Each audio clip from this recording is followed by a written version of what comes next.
दोस्तों नमस्कार। दिल्ली में हुई इंडिया गठबंधन की बैठक में कई महत्वपूर्ण फैसले लिए गए हैं। कॉन्स्टिट्यूशन क्लब में तकरीबन 2 साल बाद हुई इस बैठक को बेहद महत्वपूर्ण माना जा रहा है। आपको बता दें कि पिछली बैठक लोकसभा चुनाव के बाद जून 2024 में हुई थी। बंगाल और असम चुनाव में लगे बड़े झटके के बाद यह बैठक हुई है।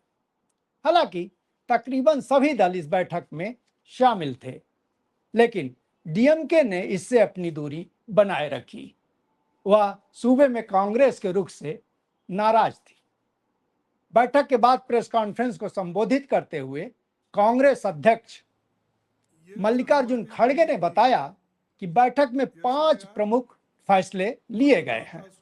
इसमें सबसे पहले यह तय किया गया है कि बहुत जल्द ही वोट लूट और चुनाव चोरी के मुद्दे पर देश के चीफ जस्टिस को पत्र लिखा जाएगा। दूसरे फैसले के बारे में बताते हुए उन्होंने कहा कि जिस तरह से परीक्षा के पर्चे लीक हुए हैं और सीबीएसई में बड़े स्तर पर धांधली हुई है, उसके लिए गठबंधन ने सीधे तौर पर शिक्षा मंत्री धर्मेंद्र प्रधान को जिम्मेदार ठहराया है। लिहाजा गठबंधन ने उनसे इस्तीफे की मांग की है। तीसरे फैसले के तौर पर उन्होंने बताया कि देश की मौजूदा आर्थिक स्थिति की समीक्षा के लिए गठबंधन ने केंद्र सरकार से सर्वदलीय बैठक बुलाने की मांग की है। उन्होंने बताया कि इसमें बेरोजगारी, महंगाई, किसानों के मुद्दे, उत्पीड़न समेत जनता से जुड़े अन्य मुद्दों पर विचार विमर्श किए जाने की गठबंधन ने जरूरत बताई है। इंडिया गठबंधन को और सक्रिय करने के लिहाज से जो सबसे अहम फैसला हुआ है वह यह कि अब हर 2 महीने पर गठबंधन की बैठक की जाएगी। अगली बैठक की तारीख और स्थान भी तय कर दिया गया है। वह 8 अगस्त को हैदराबाद में होगी।